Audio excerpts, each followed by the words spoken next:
I made a bracha before. L'chaim, l'chaim, l'chaim. Today we are going to learn about a mission to rescue a hostage in Gaza. I'm not kidding with you. This is a story that is literally over 3,000 years old. And it's documented in the Gemara more than 18 centuries ago. And it's documented in other places also, other sources as well, but not in exactly the same fashion. And it's really incredible, as you'll see. So before I begin, I just want to gratefully acknowledge the sponsor for tonight's class, Pauline Kamen, who is honoring and commemorating her father's yahrzeit. So the Torah we studied together tonight should be an ilui for the neshama, an elevation for the soul of Yitzchak ben Moshe. Amen. Okay, so let's get right into it. A quick little refresher for those of you who are joining us for the first time, and for those who may have been here last week, but maybe you forgot what we're talking about. There's a blight on the story of the Jewish people. When we first established ourselves in the land of Israel with a monarchy, it's a terrible blight. There was a king, his name was Saul, or Shaul, who was an extraordinary, exemplary, unique person. He was called Meshichva V'mayla Gavoya Mikalam. He was heads and shoulders above everybody else. And he had many, many spiritual virtues. But he also had terrible failings. And in the end, he had these phobias and fears, and like almost like mental illness. But I don't want to use that word because then it exonerates people from responsibility, and nobody's exonerated. Everybody's responsible for how they behave. But he becomes very suspicious of David HaMelech, who was just David at the time.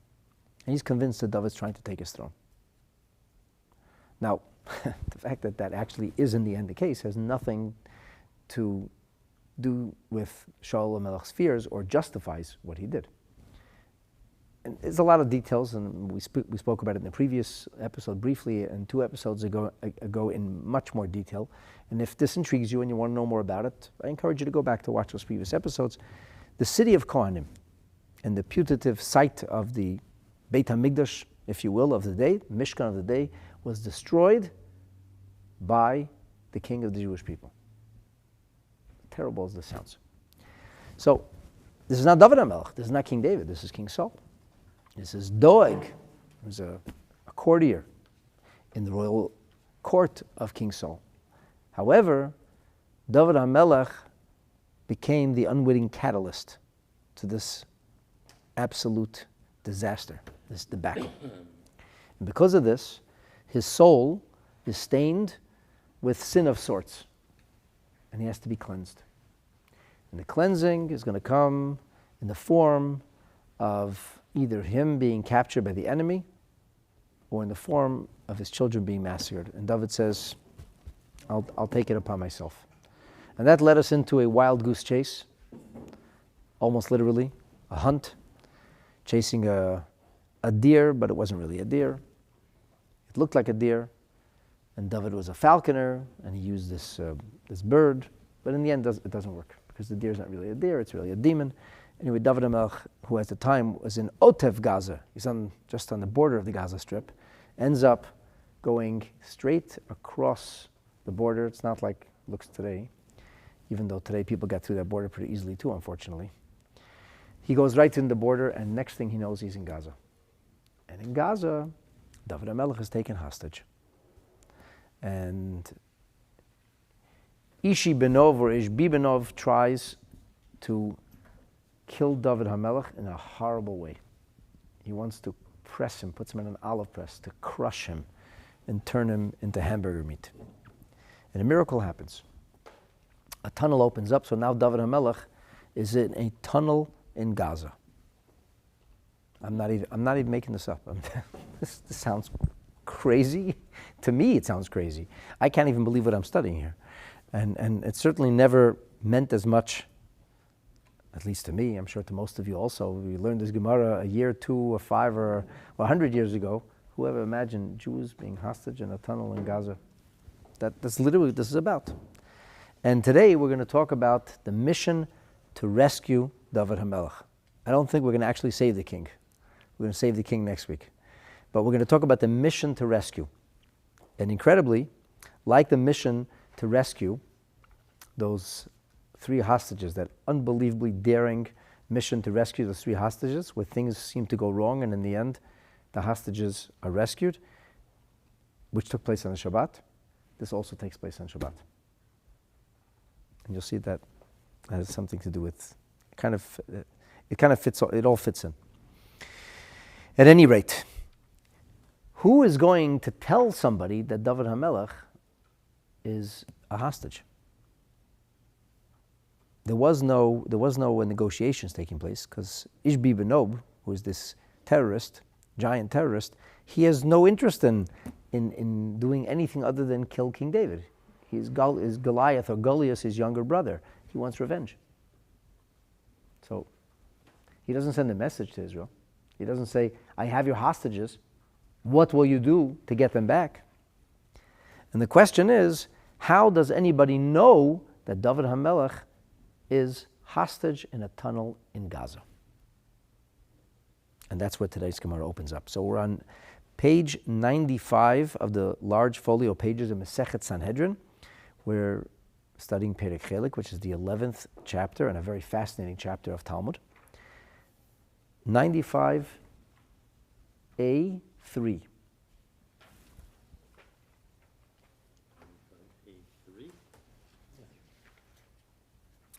The Gemara, if you want to follow along in the Hebrew, is where the lines get very wide, stretching across the whole page, just 5 lines down.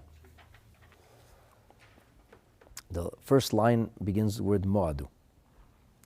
So the Gemara says, Hahu Yoimel, that specific day, the day this whole story happened, was Apanya the Maile Shabbata. This story happened on Erev Shabbat. Apanya means like comes on the face of Shabbat. Maile Shabbata is the last hours before Shabbat. So this is like late Friday afternoon. That's when the story happens. David Melech ends up in Gaza. He's captured. They attempt to assassinate him, and now he's in a tunnel. That's when this whole story happened. So the Gemara says, on that late Friday afternoon, Hava Avishai ben Seruya Kochayef Reishe. There is a war hero whose name is Avishai ben Seruya. Avishai ben Seruya is a relative of David HaMelech. In fact, he is a nephew. Avishai's mother is David's sister. And his older brother, Yoav ben Seruya, is the supreme commander of the Royal Armed Forces. And Avishai is like a general in David HaMelech's army. He's a very, very highly regarded, very deeply respected person in Israel at the time. So Avishai ben Seruya, on that Friday afternoon, what do people do on a Friday afternoon? What do most people do on Friday afternoon?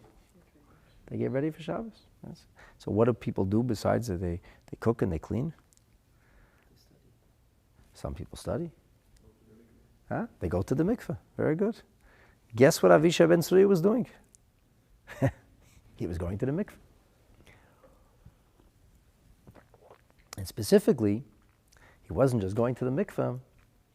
Avishai ben Seruya was shampooing his hair. That's what we hear about, shampooing his hair.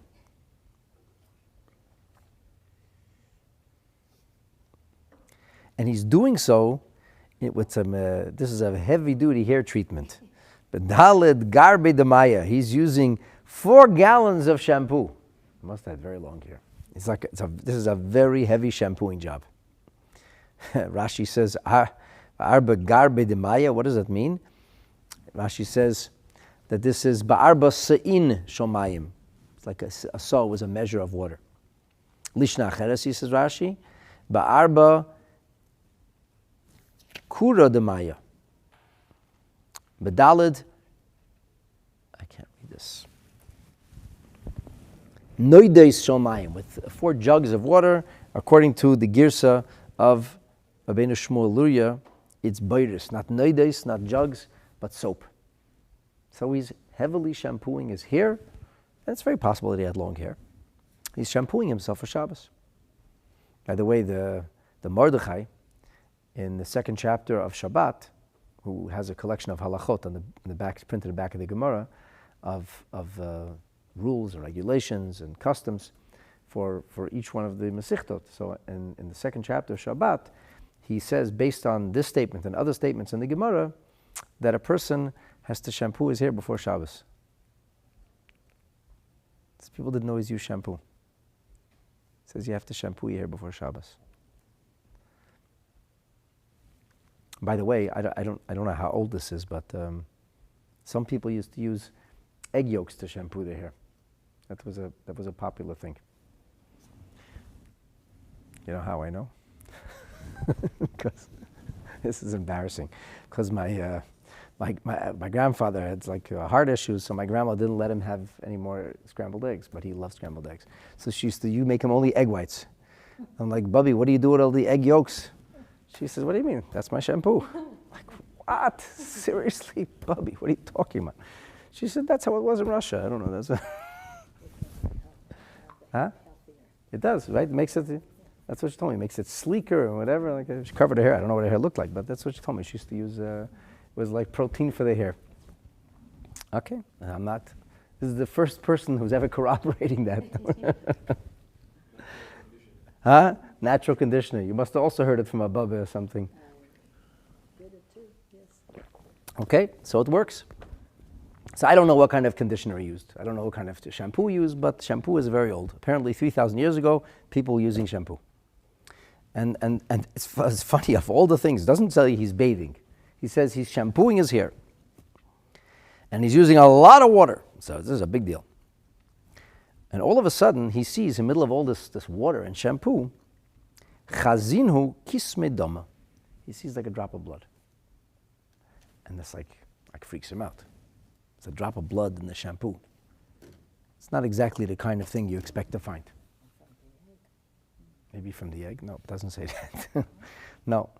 You'll see, this is like a paranormal thing. There's another opinion. There's another opinion that says that it wasn't a little bit of blood.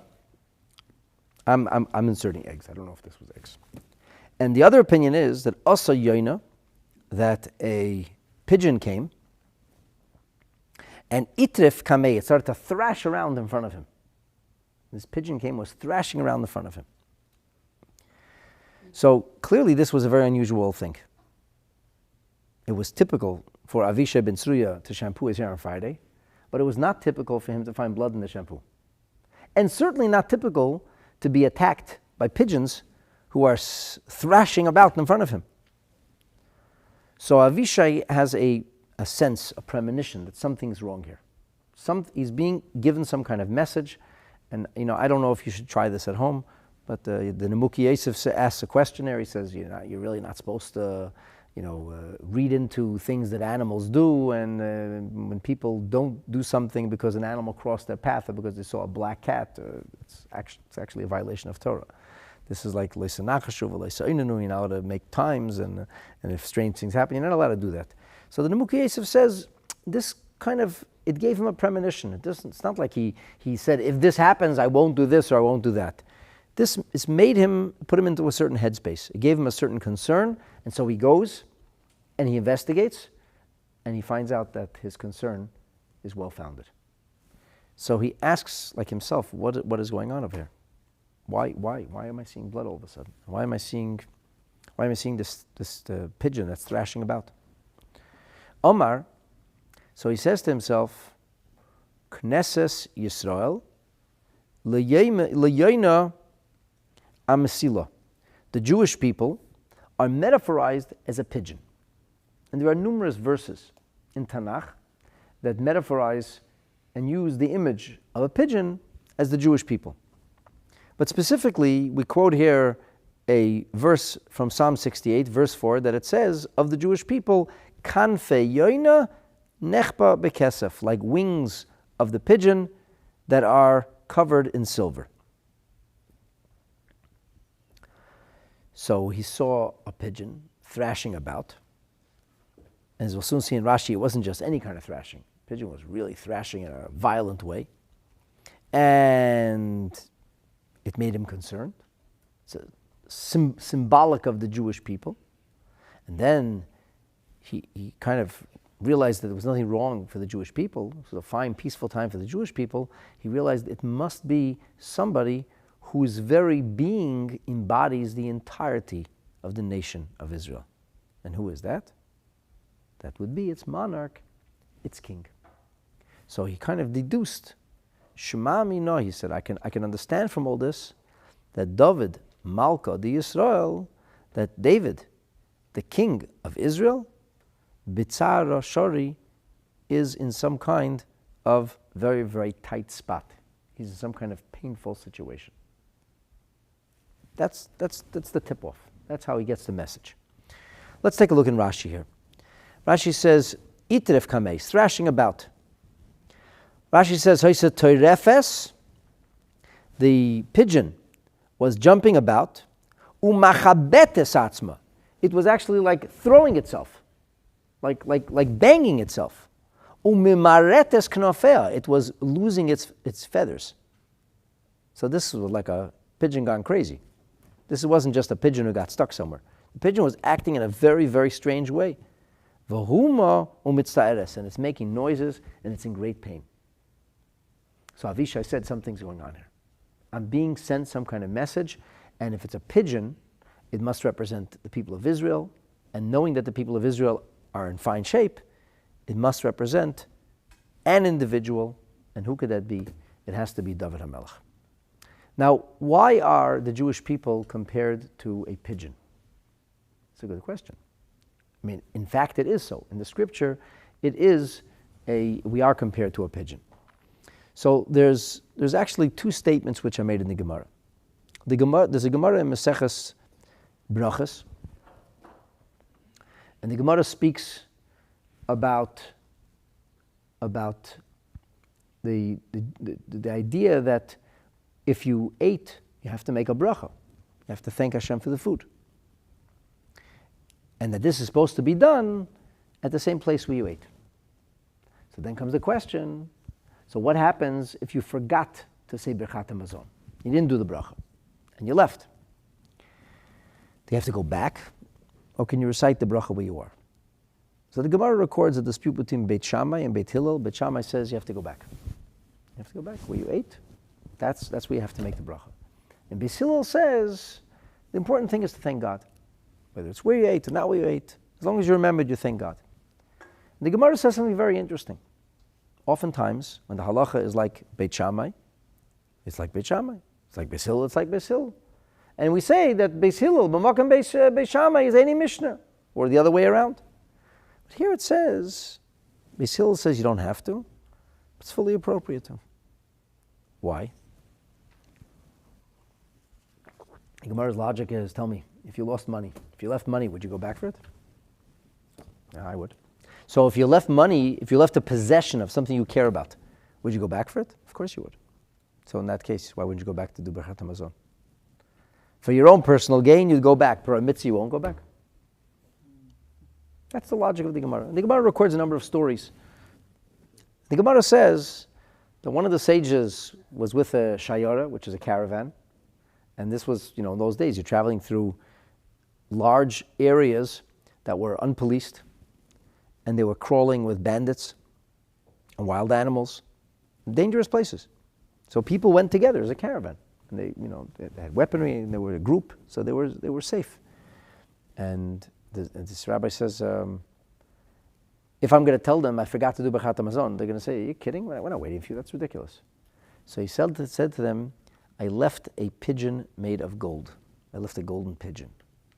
It's very valuable. Please, let me just run back to where we stopped for lunch because I want to get my gold pigeon back. They said, well, gold pigeon. Go ahead. So he ran back to get his gold pigeon, and guess what he found? A gold pigeon. He found the gold pigeon. So the Gemara over there asks, why a pigeon? The Gemara says that the Jewish people are metaphorized as a pigeon because when the pigeon tries to defend itself, some animals defend themselves with their beak. Some animals use their claws. The pigeon uses its wings. And it says that the wings are a metaphor for mitzvot, And the idea of the mitzvot are what protect the Jewish people. That's what protects us. That's what the Gemara says. There's another Gemara, Masechet Shabbat, that tells the story of a time when the Romans forbade the wearing of tefillin. So many people stopped wearing tefillin. Now there's a big discussion about this, whether they actually stopped wearing tefillin or they stopped wearing tefillin all day. We're going to go with the latter opinion. Maybe their secrecy of their home is they put on tefillin for 30 seconds and took them off, but they wouldn't go outside with tefillin anymore. And once upon a time, people wore tefillin for a significant portion of the day, and the Romans said that anybody who is caught wearing tefillin, we will literally crack his skull open. We will empty his skull of the brain matter. And they were not joking. So this rabbi wore tefillin. And a Roman soldier, a sentry, saw him, and he started chasing him. So he started running. And as he was running, he took the tefillin off. And the prohibition was specifically wearing tefillin of the head. And when he came there, he said to him, "What's in your hands?" So he said, "Nothing, a pigeon." He said, "Really? Open your hands, show me." And he opened his hands, and there was a pigeon inside. And he was called the Balak Nafayim afterwards. He was called the winged rabbi afterwards because of the story. Yena Balak Nafayim. And incidentally, when we put away our tefillin, we wrap our tefillin on both sides, especially the head tefillin, and the idea is that we should have it like the wings. It should be the image of the wings of the tefillin that miraculously turned into a pigeon. So the Gemara there discusses this, why a pigeon? And one of the answers in the Gemara is that the pigeon, when it fights to defend itself, so it fights with one wing, and the other wing it rests on one wing, and it defends itself with the other wing. Like the Ritva says that Knesset Yisrael shenimshel leyoina, the ma yoina knafeha meginis aleha, because the Gemara says, because the Yonah, its wings defend her, the mitzvahs defend the Jewish people. And the Ritva cites a teaching from the Cohanim, which is the post-Talmudic era. And he says, Ki hayoina yesh lo teva, that the pigeon has a nature, inherent nature. Shim bo aleha oif godel ba'aver derakia, if it gets attacked in mid-air by a larger bird, he nilchemet bekonof echad v'nismechet al konof hasheni. She only fights with one wing, and she rests on the other wing. A kind of prayer in a wing. I don't know exactly what this means, but that's what the Ritva says. So I saw that there's a beautiful interpretation of this, and it goes something like this. It's a mitzvahs protect. What does it mean to fight with one wing? What is the Ritva talking about over here? So I think it's in the Hartzvi or something like that. He says that when the Jewish people are under duress and are unable to perform mitzvot, then there's Jewish people somewhere else that are able to perform mitzvot. This gives a new sense of appreciation for the fact that we have so many of our brothers and sisters under fire at times now. And when we, who are not under fire, are performing mitzvot, that literally protects and shields our brothers and sisters in Eretz Yisrael. And it's the image of the Yonah. So this is some of the ideas that go behind this business of the Yonah. He sees the Yonah is thrashing about, behaving extremely unusually, and he just knows. He knows he's got to find out what's going on over here. So the Gemara tells us he proceeds to go straight to the home of David HaMelech, and he wants to find out what's going on in David HaMelech's home, to see if David HaMelech is safe. Also, Lebeisei, so he came to the house of the king, the palace, V'lo ashkechei, and he didn't find him. He said, uh-oh, this is not good.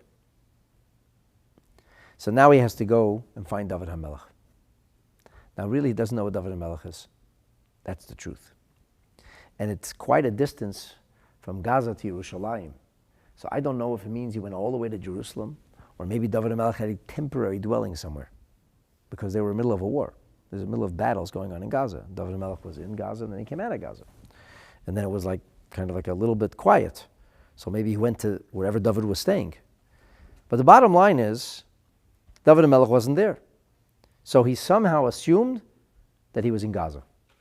But where in Gaza? This he doesn't know. And here the Gemara introduces us to like a puzzle. He doesn't know what to do. What's the problem? The problem is mobility. How will he ride into Gaza? And he comes to David HaMelech's house. So David HaMelech has a mule that he rides. And the mule is there, which means David HaMelech wasn't riding the mule when he went off hunting. And then he has a question of using the king's mule, and we're going to talk about that. But before we go further, I just want to talk about this shampooing thing. So there's a very sweet story that's told, a Hasidic story, that the town of Lubavitch, where the Chabad movement was headquartered for well over a century, so the town of Lubavitch it's a small Belarusian town, and it gets very, very muddy during certain times of the year. Like in the spring when everything thaws, it's very muddy. And in the winter, when there's just the beginning of precipitation, before the heavy snow falls, before everything freezes, it's muddy, especially though in the spring. And these towns are muddy. This is all the shtetl, they don't have paved streets. So there was a fellow who was there visiting in Lubavitch, and the streets were muddy, and his boots got dirty, and he was looking for shoe polish on Erev Shabbat. He was running around looking for shoe polish, but nobody had shoe polish. I guess it was futile to polish his shoes and then walk back outside again. So he came across an elder chassid, as I heard the story of Michal Bliner, and he said to him, what are you so uptight about? He said, I'm looking for shoe polish. He said, shoe polish? He said, yeah, it always puts in the shich. He said, I have to shine my shoes. He said, here in Lubavitch, to prepare for Shabbos, we shine our head, not our shoes. Right? So, but maybe this is also a little bit connected to the story of Avishai ben Sruya's shampoo, because the Maharal of Prague says that this whole business is not necessarily literally, even though the Mordechai cites a halacha that you should shampoo your hair before Shabbos. And incidentally, there's one Shabbat a year which many people diminish and do a little bit less, and that's the Shabbat that we're going into, the Shabbat before Tisha B'Av. And there's a discussion of whether you're allowed to use shampoo or not for the Shabbat. We follow the halacha, the answer is yes. And it's halacha, and the Ravya, which is a compilation of halacha from the Middle Ages, also cites the Mordechai. He cites it in Hilchos Hachanas Shabbos, and he cites multiple sources, that Hillel did it and others. So I think you have to read the Gemara literally also. But at any rate, the Maharal says the whole thing could be in inyan sichli. The whole thing can be understood conceptually. It's a conceptual thing. And I forgot, one of you said before Shabbat you learn Torah. Maybe that's what it means. Maybe he was polishing his head. Maybe he was studying Torah. And maybe in the midst of the Torah he got this premonition. And he says that the drop of blood that he saw, says the Maharal, that's because Avishai is B'sarai v'damai shel David haya. He's shared genetics. David's his uncle, his maternal uncle. And because David is his uncle, and because there's a connection, there's a blood connection, so to speak, they're blood related, and because David is his relative, so there was a premonition. He somehow knew. And he says, when we talk about washing one's head in 4 buckets of shampoo, he says this doesn't have to be literal. It means that he could be emptying his head of silly thoughts, of frivolous things, and focusing on loftier things. And he said he was mizboinin, b'machshavas tevis liyisrael. He's thinking good thoughts about Am Yisrael. And that's called shampooing spiritually. That's a spiritual shampoo job. And then all of a sudden, he sees a little bit of blood, so to speak. And the little bit of blood makes him very concerned. So this little bit of blood suddenly made him aware that there's a relative in distress and something's wrong. And he says, so why the number 4? The Maharal doesn't really fully articulate this, but in Kabbalah, we have this concept of 4 segments of the mind, because we have Chochmah and Bina, and then Dat divides in 2 sometimes. So that's why in the head tefillin, we have a shin with 3 on one side and a shin with 4 on the other side. There's the four heads. Amongst it means it represents a lot of different things. It represents the engraved letters versus the written letters, but it also represents Daled Meichen. And the head tefillin have 4 compartments. So we see that the head tefillin and consciousness and mindfulness is represented in the number 4. And he says this is what caused, and he says the idea of the Yonah could also be metaphysical, could also be metaphorical. That the Yonah represents that which is the zechut, that which protects the Jewish people.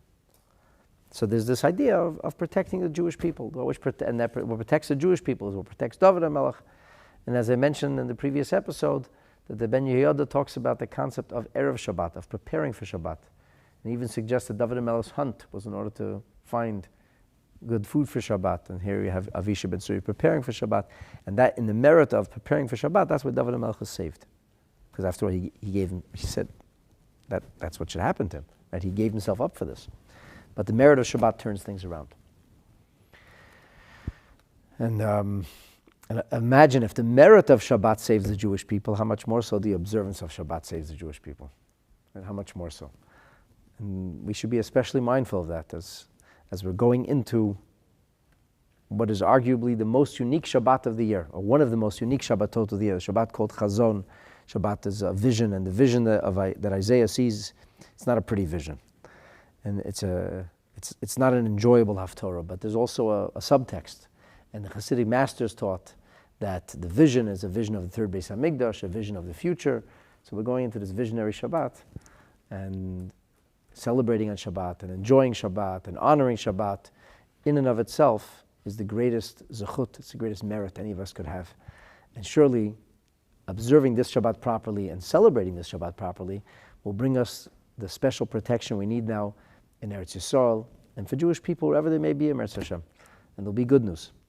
And we'll be in Eretz Hashem, we'll see the hand of Hashem and we'll see Yeshua's Hashem, the salvation of HaKadosh Baruch Hu. Amen. At any rate, so back to our subject over here. David HaMelech's in trouble, and this is how Avishai might know, since we're talking about the different messages, before we go on to the business of the mobility, and a message that's encoded in here with the business of the blood, according to the Ben Yehoyada, he says that if you take the word dam, which is Dalet and Mem, you get the numerical equivalent of 44. And then he said if you take the word David, that gives you a Dalet, and a Dalet is 8 plus 6. 8 plus 6, 14. And you add 14 to Yehuda. Yehuda is 30, so it gives you 44. So he says he knew that the drop of blood had something to do with David and Yehuda because he read into the Gematria. At any rate, these are some of the sweet things which the Mefarshim speak about in commenting on the story and how it could have somehow tipped off Avishai ben Surya, how this could have made him more aware, more knowledgeable of, as they say, what was going down and what he had to be worried about. Was he known for this type of predictions or understandings? That's a really good question, Mark. Was he known for these kinds of predictions? I don't know. I don't know that he was known. I don't think that we know of him as being in the know with things like this. I don't think so. Incidentally, the Ben Yehoyada says that it was his extra efforts to observe Shabbat that gave him the merit of going to save David HaMelech also. He gave him the extra zechut. We could hear how important Shabbat is, how meaningful it is, the concept of Shabbat.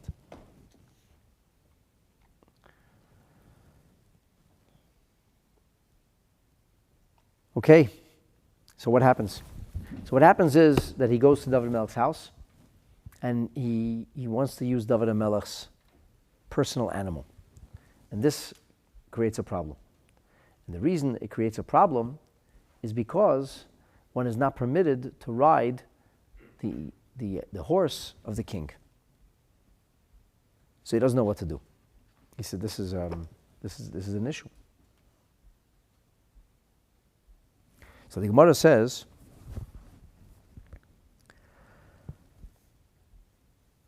Tanan, we learned in a Mishnah, Ein roichven al susay. We're not permitted to ride his horse. Which horse are we talking about? The horse of the king. That's part of the honor. Ein yoshvin al kiso. We're not permitted to sit on his chair. So he said, ve'ein mishtamshin b'sharvito. We're not permitted to use his scepter. So Avishai can't use David HaMelech's personal effects.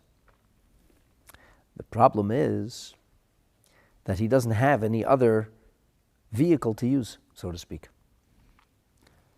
The question is, b'shas hasakona mai. What do you do in a time of danger?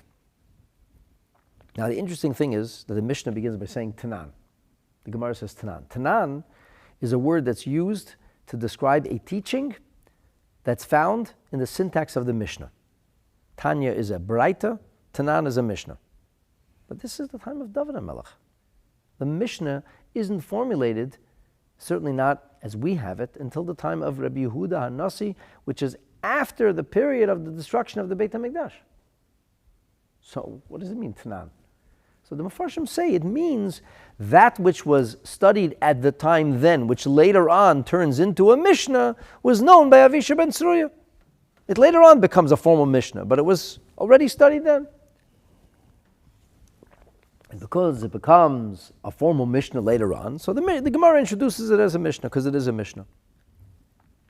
So he doesn't know what to do. Asa shoyel bei midrasha. So he finds a local yeshiva. This is all happening on Friday afternoon. And the sages are there.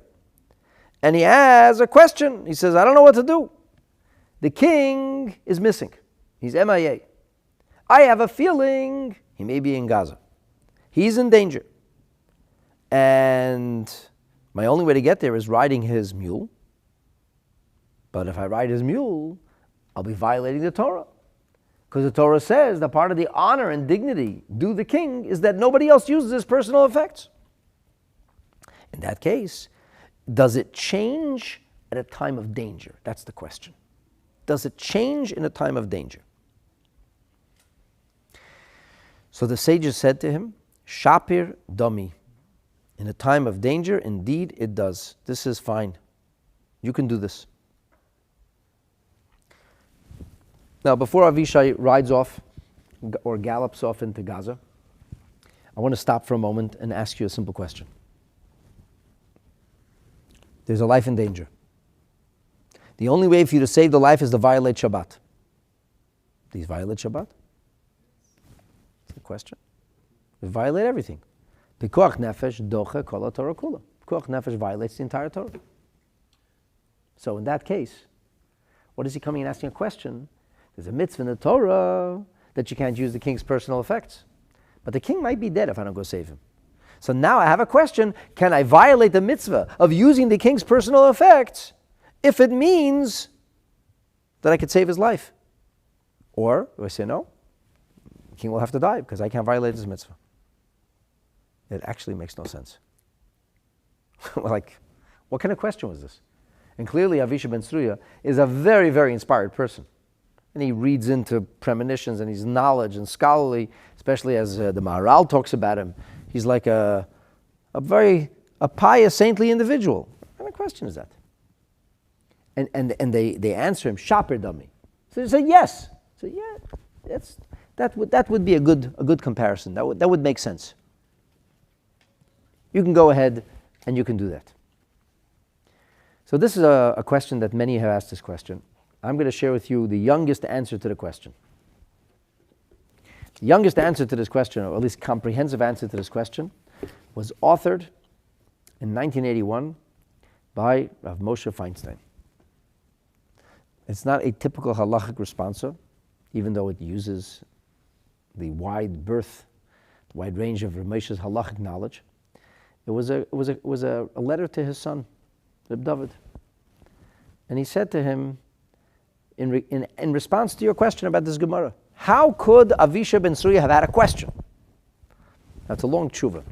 I'll just read you short excerpts, but Moshe gives us a tremendous, tremendous insight into what the question of Avishai ben Tzruya is, and it'll help us, I think, understand the rest of the story. So I want to share with you just a snippet of what Moshe says. This is in Chesed Mishpat, section 2, and it's chapter 79, Siman Ayin Tes. He says like this. Nistapik Avishai. Avishai was in a state of doubt. He didn't know. Kishahaya David, when David was in Sakana. Because we learned in the Mishnah that you're not allowed to ride the personal animal of the horse, of the king, like the old king's horse. So he went to the Beis Medrash. And they answered him, yes, this is a good thing to do. Vishal, this is very strange. Like, what was the question? What was the question? What was the answer? After all, Pashut, Lakoil, this is self-understood. Everybody knows Shemuter. For this, you had to go and ask a Shaila. In fact, when there's a life in danger, and somebody comes along and says, can I save the person, or do they have to die? It says that a person who asks a question like that is called miguna. It's called repugnant. And it says that the shoel, the person who asks questions at a time when there's actions that have to be taken, is a shofer damen. He's responsible for spilling blood, euphemistically. And this is with regard to anybody. How much more so the king himself is in danger. King dies, the whole nation is going to be crushed. So the Moshe launches onto a very, very nuanced and scholarly dissertation. And I just want to share with you a few salient points. He cites the words of the Rambam, which is found in the beginning of the second chapter of Hilchos Shabbat, where the question comes, when there's a life in danger, you have to certainly violate Shabbat. Nobody argues that point. The question is, how does that work? And I'll share with you two Hebrew phrases. One phrase is dechuya. One phrase is hutra. Dechuya comes from the Hebrew word like docha, to push away. Hutra comes from the Hebrew word lahatir, like to untie. So in Mishnah Hebrew, le'esar is to tie up, and lahatir is to untie the knots. So simply stated, when you violate Shabbat to save a life, did you even violate Shabbat? Or maybe that's how you keep Shabbat. Do we say a life is more important than Shabbat? So Shabbat should be violated, or Shabbat should be pushed aside. That means dechuya. So Shabbat is kept at bay. Why? Because there's a life to save. Or do we say that when there's a life in danger, there is no Shabbat? You didn't violate Shabbat. Shabbat is not an issue. Shabbat disappears. There's a life, and lives have to be saved. That's the meaning of hutra or dechuya. So the Rambam says that it's dechuya. It's dechuya. It's a prohibited act. One is generally not permitted to violate Shabbat. In this situation, under these circumstances, you're allowed to violate Shabbat. So it is a violation of Shabbat, but it's a violation of Shabbat which is appropriate, but nonetheless a violation. What difference would that make in halacha? Practically speaking, it sounds like half a dozen in one hand or six in the other hand. What's the difference? The answer is it's not so simple. What if it was just as easy to have somebody not Jewish perform that act? Is there a reason to do it yourself? Or the person next to you can do it? That's a very interesting question. This could be like a real practical question. You have a doctor, he's in an emergency room, he's doing what he has to do, and he has to jot down or take certain notes, or like in today's day, I guess, enter something. He could either tell the nurse, who's not Jewish, or the orderly, somebody who's there to assist him to do that, or do it himself. Does he have to be mindful of Shabbat at all? Or is it irrelevant? It's a very practical question. Can a non-Jew be a shliach? Really and truly, a non-Jew cannot be a shliach. Shliach means power of agency. And when it comes to mitzvot that need somebody to be your power of attorney, it doesn't work. However, for Shabbat, we say l'chumra. We use a stringent approach. But we're getting into a lot of difficult things here. Anyway, the Moshe goes back and forth over here, and he says, We know, in fact, the halacha is that if somebody needs to violate Shabbat, it should be the most prominent Jew around. You don't say, oh, you know what, you're not so observant, you do this. The most prominent Jew. Why? Because it should be clear that there's no hesitation in doing what it takes in order to save a life. And then there's this idea that if we're going to look for somebody who doesn't have the obligation to keep Shabbat, somebody who's not Jewish, then next time we'll go looking for somebody who's not Jewish and we won't find somebody. And next time somebody's going to be in danger. So the Moshe says, one second, I don't understand. You're violating Shabbat now because you're afraid next time somebody is going to look? Like how does that even work? If Shabbat is only Dechuya, if it's not Hutra, if Shabbat is not entirely set aside, then how would that work? And Moshe uses incredibly nuanced and sophisticated argument here. And he says, even if it's Dechuya, it's the kind of Dechuya that is entirely cast aside. Is it like there's two levels in casting aside? It's entirely cast aside. It's cast aside to the point that it is not an issue at all. Even if it's only Dechuya, even if it's not Hutra. And then he developed, again, I'm glossing over 5 pages here. It's like this is very intense stuff. But he says, you can see clearly that when it comes to saving a life, that the methodology that we use clearly indicates that it's much more than simply suspending Shabbat for a moment or violating Shabbat to save a life. That's clear. And he says this became the question of Avishai ben Tzruya. His question was like this. When I ride the king's horse, am I going to be violating the mitzvah, but I'm allowed to do that because I have to save the king's life? Or is there no prohibition whatsoever? And if you will say, what difference? He has to do what he has to do. So the Moshe says, when you continue to read the story, you see that this was not a normal story. This was a paranormal story. There's miracles here. Avishai was doing his part, but he knew that he would require miraculous intervention to succeed. It would not be possible to succeed without a miracle.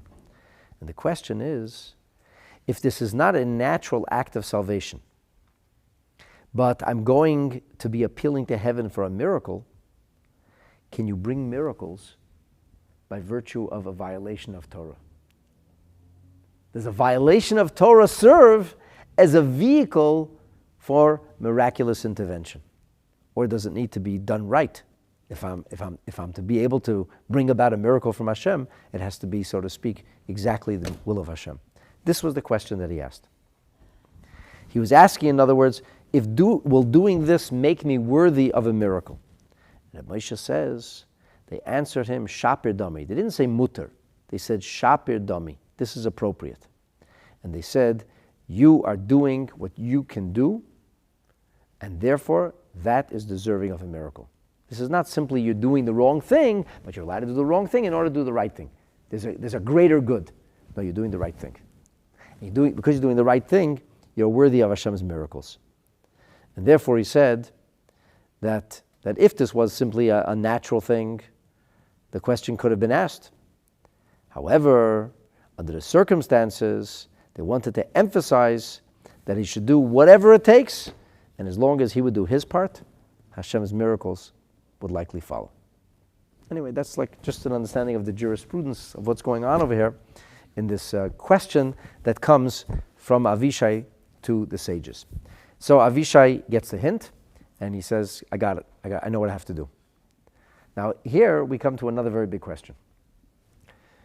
If Avishai managed to go to David HaMelech's house, it's Friday afternoon, and then without the assistance of a GPS, he managed to get to the place where the sages were convened.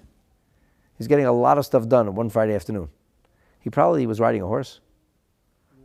Or at least a donkey or something. No, the mule is what he takes from David HaMelech. That's the pirda. So why did he need David HaMelech's horse? And nobody else had a horse? Nobody else had a mule? He could have got a mule from anybody. Like, I understand, if there's no other mules, it would have to be the mule of David HaMelech. But he could have used anybody's mule. So why does he have to use the king's mule? This is a very interesting question. Huh? King is a fast horse. There's no other fast horses.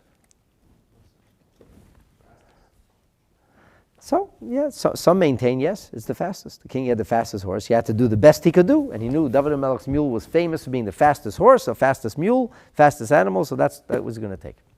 The Ben Yehoyada, this is a very interesting thing. He says there's a Yerushalmi, which is found in Masechet Kelayim, in the 8th chapter, in the second chapter, and over there's a question whether or not a mule which is sired from a horse and a donkey may be ridden. But you'll have to benefit from it altogether. Now the halacha is you may. But Isi ben Akavia was of the opinion that you're not allowed to benefit. He said wool and linen you're not allowed to benefit from, can't use. So then how could you use the mule? This is a discussion why Isi's logic is rejected. But he has a logic. So the Gemara comes back and says, how could you say that the mule may not be ridden?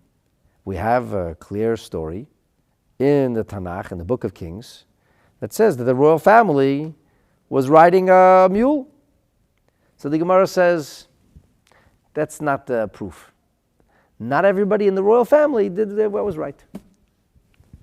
The Gemara goes, B'havaksiv, it says, V'hikavtem Shlomo b'ni ala pirda. David HaMelech did do what was right. And David HaMelech did have his son ride on a mule, asher li, which I have for me.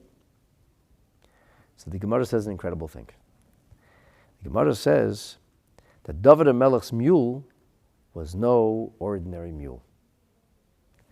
Beria misheshis mebreshis hoisa. This was a paranormal kind of animal. I guess what you would call today, a bulletproof. I was thinking about a unicorn. Now the whole idea of that which gets made in Sheshis Mebreshis, and a lot of these things are made in the twilight zone, which are kind of part of this world, but kind of not part of this world, like twilight, which is kind of day, but kind of night, but kind of neither. In the commentary of the Pnei Moshe, he says like this. So it's a miraculous animal. Veniris kepirda, it looked like a mule. Aval leilnilda b'klayim, it was not born of this forbidden mixture, of this forbidden mating. And the Ben Yehoyada uses this Gemara to answer the big question. The big question is, so why in heaven was it necessary for him to use the mule of David HaMelech? So you're saying it's fast. And you have a point. You need the fastest animal. But he suggests it's much more than fast. How's he going to find David? He needed to have an animal that was had a GPS inserted, a God positioning system. So there's something miraculous going on. This is not a regular story. From the beginning, this whole story is a little bit like, I don't want to say off the walls, but it's off the beaten path for sure. It's a different kind of story. Some of the stories of Gemara are different kind of stories. So this is a story of paranormal people who are living with paranormal consciousness, who have paranormal conversations, and they talk to God, and they're aware of things. And so the whole thing is a little bit paranormal. And you'll see it gets even more paranormal. So riding on such a, he said he knew if he rode the mule of David HaMelech, he'd get where he has to get. He knew. And by the way, he's not going to be wrong. Because the Ben Yehoyada is vindicated, because you'll see in a few moments, he gets onto that mule and he begins to gallop, and it's with Godspeed, the next thing he knows, he's in Gaza already. So the Gemara says, Rochve lepirda, he mounted the mule, B'ka'azel, and he set off, he galloped off. And the Gemara says, Kofza le ara. The earth shrank before him, or literally jumped before him. This is what you would call in English a wrinkle in the earth. So if you have earth that's a distance, and then suddenly the earth comes together. So imagine if you were here, instead of traveling this whole distance, if the earth wrinkled together, you just simply went off here, and next thing you know, you're over here. And what happened to all the people who were over here? So what does that even mean? I don't know. This is called kfitzas haderech. It's a concept which is talked about in Torah. And eventually we're going to talk about a number of different people for whom the earth shrank, or their journey was accelerated. And we're going to talk about what that might mean. So Rashi describes it as I just described it. Rashi says, Kofza le'ara k'moyle sikpaitz. Literally, the earth jumped. He jumped from one part of the earth to the other. He skipped the geography. So he went with tremendous speed. The Yad Ramah has a different approach. The Yad Ramah says that it wasn't that the earth shrank, but rather, according to the Yad Ramah, he says that the feet of the mule moved with tremendous speed. Which, Michael, works with your idea of it being a fast mule, but it also works with the Ben Yehoyada's mule from the Gemara in Yerushalmi, which tells us that it was a paranormal mule. So he came with tremendous speed. Next thing he knows, he's Godspeed into Gaza. All right, this is a dangerous place. Who do you think he meets? And the answer is the mother of terror. He meets a female terrorist. And nothing has changed in so many years, except it's not the same people. Other than the fact that the people who lived there then, the people living there today have nothing to do with one another, but the strategies are the same. So he's in Gaza, and he comes across a woman. What's this woman doing?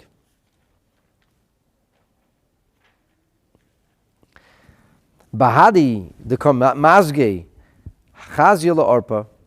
He sees an old woman, and this old woman's name is Orpah. Who's Orpah? Orpah was a sister-in-law of Ruth the Moabite. Because there was two sons. Elimelech has two sons. Elimelech and Ruth have two sons, Machlon and Chilion. Machlon is married to Ruth, and Chilion is married to Orpah. Machlon's wife becomes one of the greatest Jewish heroines of all time. And Orpah also comes along for the ride. And then Naomi says, don't come with me. Don't be silly. So she kisses her goodbye, sheds a few tears, and goes off to have a crazy series of orgies and produces some very strange-looking children as a result. So he sees Orpah, and I guess this Orpah lady was a famous lady. And what was Orpah doing? She's an older woman. She's got to be at least 100 years old by now. Dahava Navla, she's spinning thread. She's at the, this sounds like one of those fairy tales, no, where the witch is always at the spinning. Where do you think they got it from? So the witch is busy spinning thread, and she sees him. So Orpah was apparently, she's a real terrorist. She knows exactly what to do. Kichazia, when she sees him, paskas lepilche, she throws the, what's it called? The spindle. The spindle is made of wood, but the spindle, the head of wood, is a sharp piece of metal. So she throws like a dart. She throws the spindle, throws it at Avishai. Either she recognized who Avishai is, or she didn't recognize Avishai, but knew that this is a Jewish soldier. He's an Israeli in Gaza. Who exactly, what if she knew who Avishai was, I don't know, but she had a sense of what Avishai was coming for. And she was very proud of her son, the terrorist, who was busy trying to grind David HaMelech into mincemeat. So she figures, she looks innocuous enough, sitting at a spindle, and she throws at a what do they call them? This no, not a spinner. When you the spinning wheel. When you like just the way they used to spin thread. It's called a spindle. So she takes the piece of wood, which you also call the spindle, so I'm not sure how that works in English, and she throws it right at him with murderous intent. She's planning to pierce his head with this dart. But remember, this is Avishai ben Sruya, who has pigeons thrashing wings at him, who sees blood in his shampoo, who's riding this mythical, magical animal of David HaMelech. This is no ordinary afternoon. So she misses. But she's not ready to throw in the towel. After she misses, she says to him,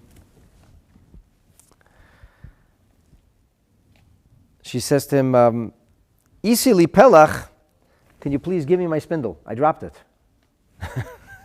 After trying to kill him. I dropped my spindle. Could you please give it back to me? So Avishai knows exactly who he's dealing with. And he knows that showing compassion to the cruel or the murderer is a very bad idea. And he knows exactly he's got her number. And so the Gemara says, Paske bereish meicha v'katla. He threw the dart right back with tremendous force, hit her in the head, and killed Orpah. So, the mother of terror tried to take out the war hero.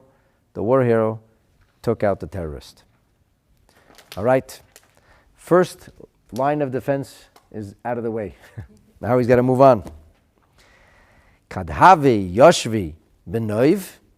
Kadchazia, when he sees Yishbi Benov, Omar Yishbi said, uh-oh, now I'm in trouble. Hashta have betrein. Now there's two Jews. And there's two of them, and they're going, the katlin lay, and so they're going to kill me. So he figures, I have to act fast now. And David wants to know, how is Orpah still alive? How? She was still alive. Rus also lived very long. Rus saw David HaMelech wear the crown. So Rus also lived a very long life. She lived a long life.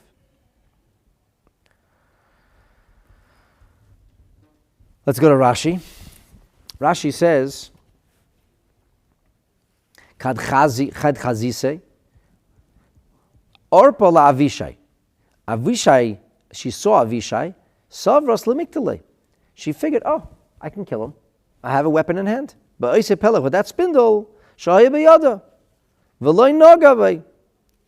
But she didn't make it. She didn't hit him. She threw the dart and she missed. Amr Leith then had the chutzpah to say to Avishai, I see lana hu pelach the nafel lefanecha.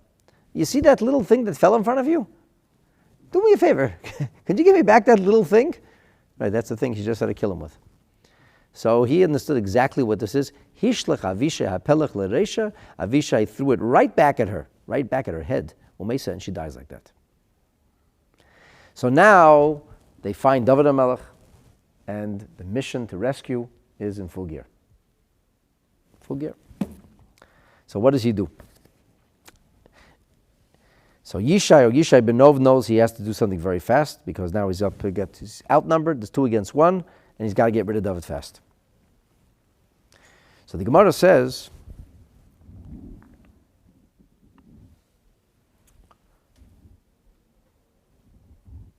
Paske leDavid le'ela. He threw David into the air. He was a very large man. He was a giant. V'dotzlei l'ruchamisei, and he put his spear in the ground. So he threw David in the air, and he planted a spear. And the idea was that David would land on the spear. And why does he want David to land on the spear? Because then he didn't actually kill David. In other words, he wanted to create a situation where he would be hands off, absolved. And the Mefarshim say a very interesting thing. We know there's a halacha that if somebody throws something from a high area and there's like soft pillows or blankets that would soften the blow. So somebody throws something or somebody from a high area and then he removes the net afterwards. So he's not guilty. He didn't actually do anything. When he threw him, there was a way for him to be saved. So when he was in midair, it's not when he threw him. You're guilty for what you do. Here he's only a grama, he's only a cause. So he would get off. He'd get off, even if he ends up in the court someday, he would get off by only being a cause. He didn't do it directly. He wanted to kill him in an indirect way because at this point he was nervous. He said, okay, I'm going to kill David fast, but I don't want to do it directly. Even before he didn't do it directly. He put him in in a press. He went and sat down. Doesn't do it directly. He's busy worried about making sure he doesn't want the blood on his hands. So David HaMelech is in midair, and he's about to land on a spear, and once he lands on the spear, it's over.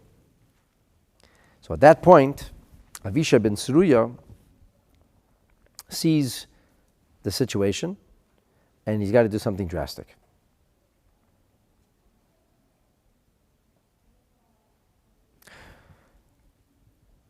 Omar, Avishai said, shame. He uses the name of Hashem, and ukme le David, this suspends David, ben Shmaya la'ara. By verbalizing the name of Hashem, he's now suspended in midair. He suspends gravity, the gravitational pull. Now, it's interesting to note that we have multiple examples of people who were suspended in the air or were able to defeat the forces of gravity by virtue of saying Hashem's name. For example, in the Jewish people's battle against Bilam and the kings of Midian, it says that Bilam had raised everybody into the air by virtue of knowing how to say Hashem's name. And even much, much, much later, there is a renegade Jew who goes into the Beis HaMikdash and he uses the name of Hashem in an inappropriate way. This is one of the many, many figures about after whom a particular faith system is patterned. And in that particular story, he suspends himself in the air by virtue of saying Hashem's name. So I can't really tell you what this is exactly like, but there is such a concept that it's not the only time it's mentioned. The Ben Yehoyada says an interesting thing. He says, why did he throw him in the air? He said, he figured, how I put him into a press, and all of a sudden he's in a tunnel. How did that happen? So he said, David must be a wizard. And the wizards, or the sorcerers, have to be rooted on the ground in order to be able to use their sorcery. So he figured, if I throw David up in the air, he's got nothing to hold on to. He's not grounded. If he's not grounded, then he'll be powerless to stop me. And he was right, but he was wrong, because David wasn't a sorcerer. It actually was a miracle. So the Gemara says, if Avishai knew how to mention Hashem's name and suspend the laws of gravity, surely David HaMelech himself knew how to do that. So why wouldn't David HaMelech himself do that? And that's exactly what the Gemara says. V'nei malei ihu. Let David have said the name of Hashem then. So the Gemara answers, Ein chavish moitzi atzmei mibeis ha'asurim. The person who is incarcerated, the person who is imprisoned, cannot release himself. So David HaMelech can't release himself. Avishai has to release David. Why can't David release himself? The Mefarshim talk about this idea of having mindfulness, clarity of mind, like the Maharal talks about.